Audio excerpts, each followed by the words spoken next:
방위 항공산업 및 훈련기 시장에 떠오르는 신흥 강자들, 대한민국 T-50과 브라질의 슈퍼투카노. 안녕하십니까 KKMD 시청자 여러분, KKMD 지킴이 케빈입니다. 벌써 1년이 훌쩍 지난 이야기가 되었지만 2019년 2월 9일 26화 돌아온 가성비의 제왕 유인 프랍 공격기의 반격 편에서 미국의 OAX 프로그램에 대한 기사를 다룬 적이 있습니다. 비록 프로펠러로 비행하는 프랍 전투기가 음속을 넘어 비행하는 제트 전투기에 비한다면 상대적으로 느리고 나날이 진화되어 가고 있는 방공망에 직접 노출된다면 격추의 위험성이 높은 것은 사실입니다. 하지만 오늘날 상황은 정규전보다는 지역 분쟁으로 인한 비정규전 및 저강도 분쟁이 늘어나고 있는 형편이라 경공중지원 및 경공격 무장정찰기에 대한 수요는 점차 늘어나고 있죠. 특히 국방 예산이 부족한 제3세계에서는 도입 비용과 유지비가 비싼 제트 전투기나 공격기 대신 값싼 프롭 경공격기의 효용성이 높이 평가받고 있습니다. 그래서 전 세계를 작전 무대로 삼고 있는 미국은 제3세계 분쟁에 개입하는 경우 터보프롭 전투기를 투입하는 OAX 프로그램을 만들어낸 것입니다. 우리나라도 카이가 만들어낸 터보프롭 경공격기 겸 전술통제기인 KA-1을 보유하고 있습니다. 궁금하신 분들은 26화를 다시 한번 시청하시면 좋겠습니다. 링크는 제가 화면 오른쪽 상단에 올려놓도록 하겠습니다. OAX 프로그램에 참여하고 있는 터보프롭 전투기 중에서도 가장 널리 알려져 있고 성능이 뛰어난 기체가 바로 브라질 엠브라에르사가 만든 슈퍼투카노입니다. 미 공군은 슈퍼투카노에 A-29라는 제식 명칭을 부여했죠. 이 슈퍼투카노의 기반이 되는 기체가 바로 전 세계 600대 이상 판매된 베스트셀러 프롭 훈련기 EMB-312 투카노입니다. 오늘 여러분과 함께 살펴볼 해외 기사는 2020년 2월 28일 국제전략연구소 IISS에서 게재한 내용으로 세계 방위 항공산업과 훈련기 시장에서 새로운 강자로 떠오르고 있는 대한민국의 T-50과 브라질의 슈퍼투카노에 대한 분석 기사입니다. 대한민국의 T-50은 고성능 초음속 전투입문 훈련기 Leading Fighter Trainer LIFT로서 세계 최고급의 훈련기라는 평가를 받았다는 내용이 나옵니다. 이에 반해 터보 프로 훈련기 겸 전투기로 만들어진 슈퍼투카노는 T-50에 한참 뒤떨어지는 성능을 지녔지만 대신 가성비가 뛰어나기 때문에 독자적인 시장을 구축했다는 서술이 있습니다. 읽어볼수록 흥미진진한 이야기가 나오는데요. 기사를 먼저 살펴보고 이야기를 이어나가 보도록 하겠습니다. 기사 원문은 노란색 글자로 표시됩니다. 최근 대한민국과 브라질 모두 방위 항공산업 분야 수출 시장에서 눈부신 성공을 거두고 있다고 국제전략연구소의 헤나 조와 톰 발트윈이 밝혔다. 브라질은 터보 프로펠러 전투기 슈퍼투카노로 선전했고 이에 질세라 대한민국은 고등훈련기와 경전투기 기능을 동시에 수행할 수 있는 T-50 골든이글을 앞세웠다. 세계 방산 수출 시장에서 유사한 성격을 지닌 국가들을 찾아 그룹으로 묶어본다면 브라질과 대한민국이 같은 그룹에 속할 가능성은 사실상 거의 없다. 그럼에도 불구하고 두 나라 모두 군용 항공기 시장의 한 가지 분야를 개척하는 데 성공했는데 그것이 바로 훈련기 시장이었다. 대한민국과 브라질이 만드는 훈련기들은 적어도 일정 수준의 전투 수행 능력을 지니고 있는 기체들이며 이들은 다목적 전투기 Multi-Role Fighter Aircraft의 역할을 대체할 수 있다. 한국 항공우주산업 카이가 제작한 T-50 고등 제트 훈련기 겸 경전투기와 브라질 엠브라에르에서 만든 터보 프롭기 슈퍼투카노는 각각 특정 시장에서 꾸준히 고객을 확보해왔다. 하지만 대한민국의 T-50 골든이글이 고등 제트 훈련기 시장에서 최상위권을 차지하고 있는 상황 속에서 브라질의 슈퍼투카노와 대한민국의 T-50은 능력 측면에서도 서로 다른 위치를 차지하고 있다. 방위 항공 산업을 향한 대한민국의 야망. 카이의 T-50과 엠브라에르의 슈퍼 투카노 두 항공기는 모두 국가에서 기획한 프로그램에서부터 출발했다. 1980년대 후반 대한민국은 자체 고등훈련기를 제작하기 위한 2단계 개발 프로그램을 출범시켰다. 한국형 훈련기 Korean Trainer Experimental 통칭 KTX 프로그램의 두 번째 단계 목표는 터보팬으로 추진되는 항공기의 제작이었다. KTX 프로그램은 대부분 대한민국 정부가 자금을 지원했고 나중에 이름을 로키드 마틴으로 바꾼 로키드 법인과 대한민국 현지 기업 삼성우주항공이 산업 파트너로 나섰다. 대한민국은 1980년대부터 피스 브릿지 프로그램에 따라 F-16CD 전투기를 인수하기 시작했다. 피스 브릿지 프로그램의 내용은 대한민국 국내에 F-16 조립 라인을 설치하는 것뿐만 아니라 관련 기술의 이전도 포함하고 있었고 이는 결국 T-50 골든 이글의 설계에 큰 영향을 주게 되었다. T-50 골든 이글 사업은 1990년대 중반 재정상의 이유로 잠시 중단되었다가 1997년 다시 재개되었고 1999년 한국항공우주산업 카이가 주계약자로 선정되면서 본격적인 궤도에 올랐다. 이 사업은 삼성우주항공, 대우중공업, 현대우주항공 등이 참여한 합작 투자 사업으로 출발했다. 지금까지 64대의 T-50과 T-50의 전투공격기 변형 형태인 FA-50이 다양한 국가에 판매되었는데 총 판매액은 23억 달러, 한화 2조 8천억 원에 이른다. FA-50은 인도네시아, 이라크, 필리핀, 태국 등에 판매되었다. 이러한 T-50의 수출 성공 배경에는 한국항공우주산업 카이 경영진들이 대한민국 정부를 활용하여 수출 대상국들에 대한 로비를 꾸준하게 해왔었다는 사실과 이를 통해 장기적인 협력 채널 육성에 주력해온 역량이 크다. 여기서 한 가지 궁금증이 생길 수도 있는데요. 분명히 전투기 사양인 FA-50으로 수입을 했음에도 불구하고 여러 나라들이 T-50I, T-50IQ, T-50TH라는 훈련기인 T-50에 쓰이는 제식 명칭을 부여하고 있다는 점입니다. 훈련기인 T-50과 전투기인 FA-50의 가장 기본적인 차이점 중에 하나가 바로 작전 임무에 참가할 때 필요한 레이더의 장착 여부와 레이더 경보 수신기 RWR, 기총 같은 장비들의 장착 여부인데요. 인도네시아에 판매된 T-50I만 해도 레이더 및 기총 업그레이드를 위한 공간 등이 미리 준비되어 있는 FA-50 규격으로 제작되었습니다. 언제든지 업그레이드가 가능한 것이죠. 사실상 이런 나라들은 공격기 겸 경전투기로 사용하기 위해 FA-50 사양으로 구매를 하면서도 주변국들을 자극하지 않기 위해 T-50이라는 훈련기식 제식 명칭을 사용하고 있다고 봐야 하겠습니다. 예를 들어 2014년 필리핀과 맺은 FA-50PH 판매 계약 성과는 2013년 대한민국과 필리핀의 군사협력을 강화하기 위해 체결한 양해각서 이후에 나온 것이다. 한국항공우주산업 카이가 제작한 T-50의 판매 전략 핵심 요소로 강조되고 있는 부분은 바로 훈련기로서의 역할과 경공격기로서의 역할을 동시에 충족시킬 수 있는 T-50의 능력이다.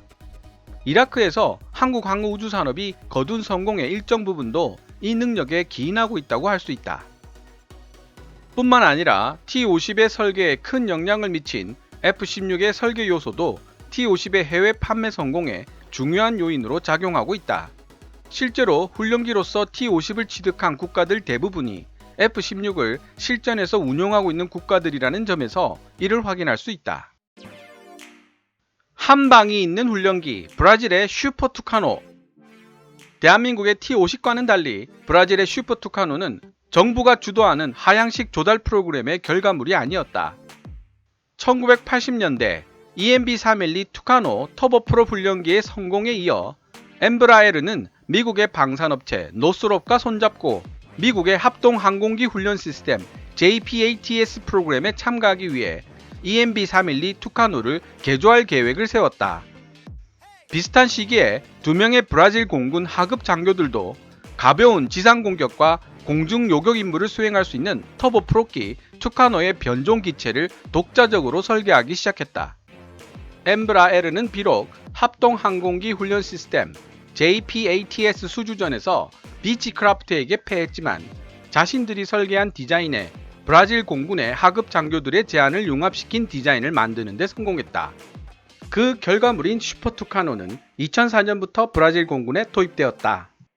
오늘날 슈퍼투카노는 남아메리카 전역과 동아시아에 이르는 13개국에서 운용되고 있다. 슈퍼투카노를 찾는 전형적인 고객들은 대부분 상대적으로 적은 국방 예산을 가진 나라들이거나 훈련용 항공기, 경공격 플랫폼들 중 하나 또는 둘 다 필요로 하는 나라들이다. 슈퍼투카노의 매력은 기체 도입 가격이 상당히 낮다는 점과 저렴한 비행시간대 유지 비용으로도 고성능 전투기가 해낼 수 있는 임무들의 일부를 수행할 수 있다는 점에 있다. 또한 2011년 이후 슈퍼투카노는 시에라 네바다사에 의해 미국에서 생산되어 왔다. 미국에서 생산된 슈퍼투카노는 브라질 엠브라에르 생산 라인에서 출고된 기체보다 기체 비용이 더 비싸지만 해외 고객들에게 미국 정부가 품질을 보증하는 해외 군사 판매 FMS 과정을 통해 슈퍼투카노를 인수할 수 있는 기회를 제공한다. 미국 정부의 FMS를 통해 직접 구매하는 경우 다양한 혜택을 제공받을 수 있다. 예를 들면 미국 정부가 파일럿 교육 과정을 지원해 주는 것 등이 그런 혜택에 포함되며 2018년 나이지리아가 미국 정부의 FMS를 통해 슈퍼투카노를 인수한 최초의 국가가 되었다. 아프가니스탄과 레바논에 의한 슈퍼투카노 추가 인수 비용은 미국 정부에 의해 지불되고 있는 중인데 이 주문과 앞으로의 잠재적인 추가 주문으로 인해 미국에서 만들어진 슈퍼투카노의 단가가 보다 더 낮아질 수도 있다. 이들의 가장 큰 고객은 누구일까? 대한민국 카이의 T-50 골든이글도 브라질 엠브라에르의 슈퍼투카노도 자국 정부에 의한 대량 주문을 받지 못했다면 지금처럼 광범위하게 수출이 성사되는 일도 없었을 것이다. 즉, 이들의 가장 큰 고객은 바로 자국 정부였다. 지난 수십 년 동안 대한민국 정부는 국내 방위 산업에 엄청난 투자를 해왔고 방산 수출이 가능한 잠재적 고객으로 선정된 국가들과 좋은 관계를 발전시키기 위해 부단한 노력을 해왔다. 현재 카이의 T-50 골든이글은 다수의 성공적인 대한민국 방위 수출품 중 하나가 되었다. 과거 유럽과 미국 기업에만 국한되었던 방산업 경쟁은 이제 대한민국이라는 새로운 경쟁자를 맞이하게 되었다. 어떤 분야가 되었든 제공할 수 있는 방산 물품을 생산해낼 수만 있다면 대한민국은 거침없이 경쟁에 뛰어들고 있다. 재정난을 겪고 있는 브라질 정부도 역시 주문된 슈퍼투카노의 38%를 브라질 공군으로 흡수하는 등 슈퍼투카노에 집중 투자하고 있다. 그러나 재정난에서 오는 군 예산 부족은 브라질이 다른 방산 제품을 설계하고 생산하는 일을 거의 불가능하게 만들었으며 따라서 브라질 방산 제품의 수출 성공 사례는 더 적을 수밖에 없게 되었다는 사실을 의미한다. 대한민국의 한국 항공우주산업 카이는 현재 KF-X 프로그램이라는 이름으로 새로운 신형 전투기를 개발하고 있으며 엠브라에르는 얼마 전에 C-390 수송기 생산을 시작했다.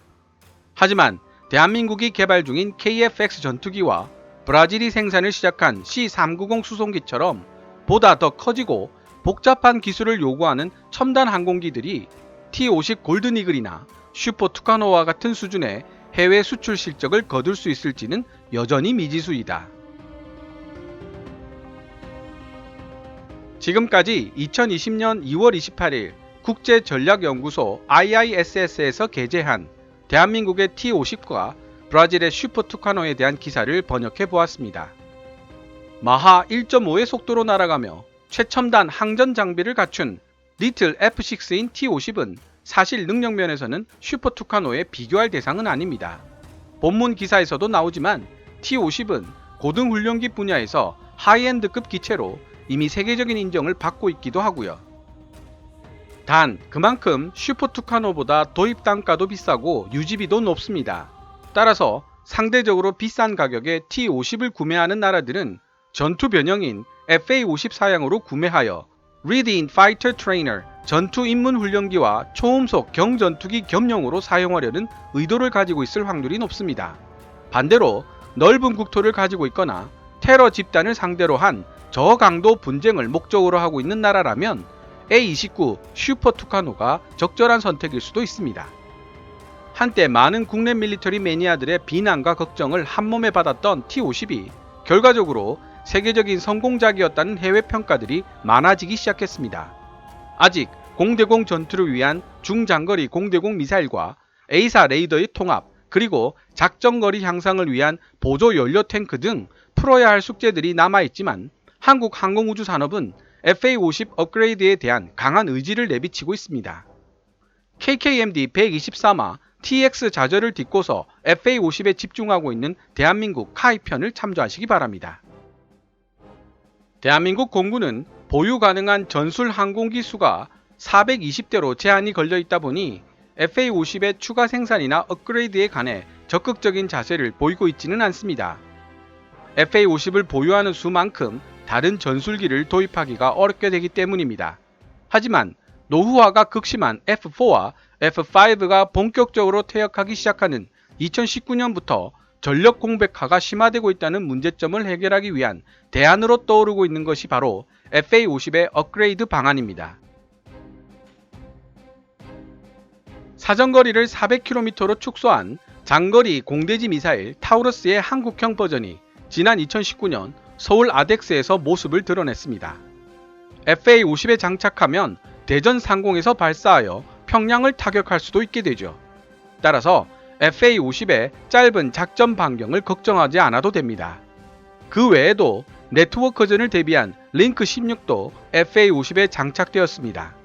이는 조기 경보 통제기와 연동하여 FA-50에 더 유연한 작전 능력을 부여해 줄 수 있습니다. 또한 중장거리 공대공 미사일과 A사 레이더의 통합 등이 이루어진다면 FA-50의 전투력은 급상승하게 될 것으로 전문가들은 예측하고 있습니다. 하지만 무엇보다도 중요한 것은 이 기사가 언급하고 있듯이 KF-X의 성공 여부입니다. 내년 2021년에 첫 시제기가 출고되고 다음 해인 2022년에 첫 시험 비행을 하게 됩니다. 국내외의 많은 관심이 집중될 것으로 예상되며 순탄한 과정만 있지는 않을 것입니다. 마치 T-50의 개발 과정이 그랬듯이 KF-X도 꽤 오랜 시간이 지나봐야 제대로 된 객관적인 평가가 나올 수 있게 되겠죠. 그때까지 KKMD도 부지런히 시청자 여러분들께 좋은 해외 뉴스를 전달해 드릴 수 있도록 노력하겠습니다. 오늘 준비한 내용은 여기까지입니다. 영상이 흥미롭고 유익했다 생각되신다면 좋아요와 영상 업로드 알림 체크하시는 것 잊지 마시고요. 지금까지 시청해 주셔서 감사합니다. Kevin's Military Channel KKMD